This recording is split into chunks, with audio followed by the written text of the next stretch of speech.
man bare skal turde gøre tingene og springe ud i det og få det gjort. Det er min ambition, når jeg kommer ud tit, altså at jeg skal have noget inspiration med hjem, og det synes jeg også, jeg har fået. Det her er jo kvalitativt, ikke? Det er her, hvor jeg sætter vi ord på, hvad det er, der er vores praksis. En række lærere fra nogle af de skoler, som er med i samarbejdet, mødtes en dag på Roskilde Handelsskole og har fortalt om, hvad de gør, og har udvekslet erfaringer, arbejdet i netværk og samarbejdet om at få flest mulige erfaringer delt ud i netværket.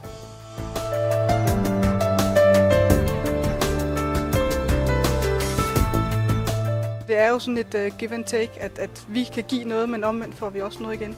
Når vi måske synes, at vi har mange ting i forvejen i vores undervisning, så er behovet for at få nye input stort. Vi mødtes her på tværs af skoler og diskuterede og snakket om, delt viden om, hvad er det, vi gør inden for de her 3 I'er, innovation og det internationale og IT. Og der kom rigtig mange gode eksempler frem, konkrete ting, som jeg kan bruge i min hverdag. Trivselsundersøgelser afspejler her i de workshops, jeg har deltaget i, jamen der kan jeg da se, at jeg også undervisere, vi kan da godt de resultater, og noget af det, jeg kan se, vi har fokuseret på, afspejler sig der i trivselsundersøgelserne. Det her med, at man måler sig med andre, og at man kan blive bedre. Altså du kan hele tiden blive skarpere på nogle ting, og der er ingen grund til at opfinde den dybe tallerken, hvis andre har opfundet den. Så det, at man kan bruge af hinandens viden og blive klogere af hinandens erfaringer, synes jeg er meget vigtigt. Det gode ved at komme sådan et sted her, er jo dels, at man hører om, hvordan tingene foregår på andre skoler, men også, at man hører fra folk, der har undervist i rigtig mange år, sammen med folk, som er relativt nye undervisere, men som måske har en helt anden baggrund. Nu snakkede jeg med en i en gruppe her, som havde en merkantil baggrund, og som kom lige fra erhvervslivet af, og som ikke havde undervist før. Og i den samme gruppe sad der en, som havde undervist i 14-15 år. Og det er meget berigende, synes jeg, at få begge typers erfaringer, fordi det er forskellige ting, de lægger mærke til.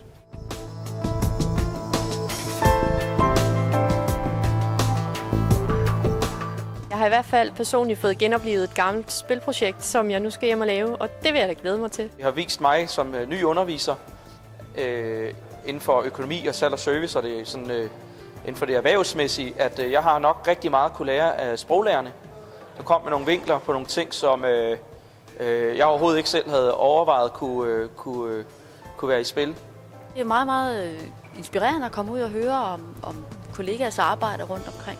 Det er et forsøg på at dele best practice mellem skolerne, sådan så vi ikke alle skoler behøver at opfinde det varme vand, hver gang vi går i gang med noget, men at vi kan drage lære af hinandens erfaringer.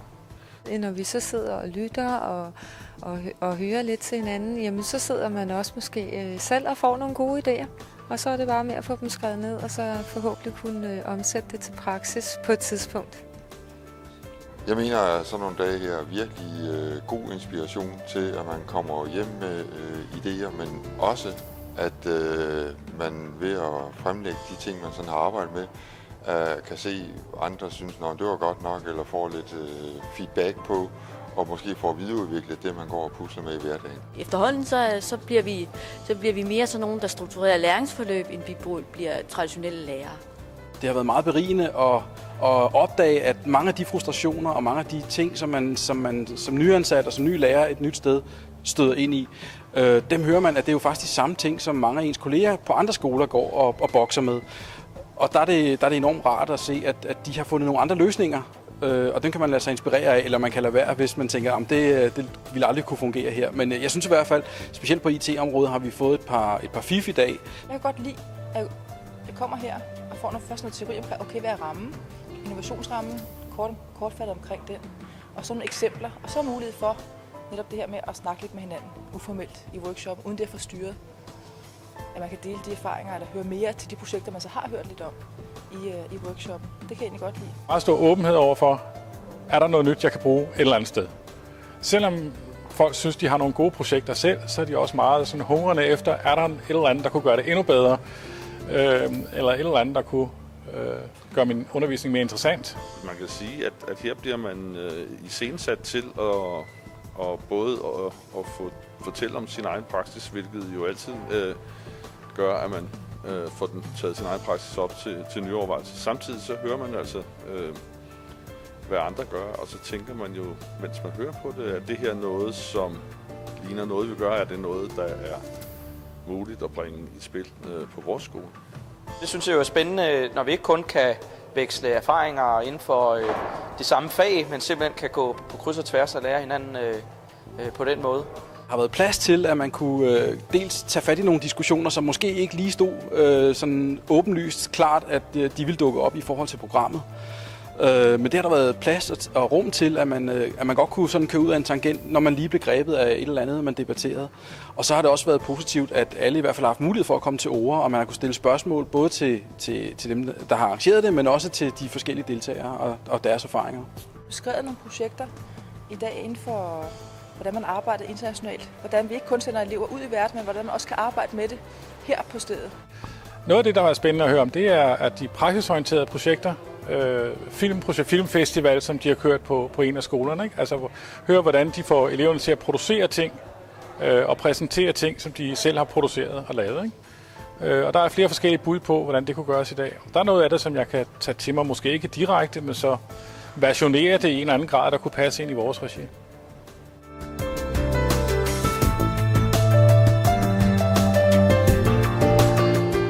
Vi lavede en omvendt brainstorming, der kom vi så ud af, hvordan skolerne kan fremme, at vi arbejder innovativt og kreativt med en masse gode idéer.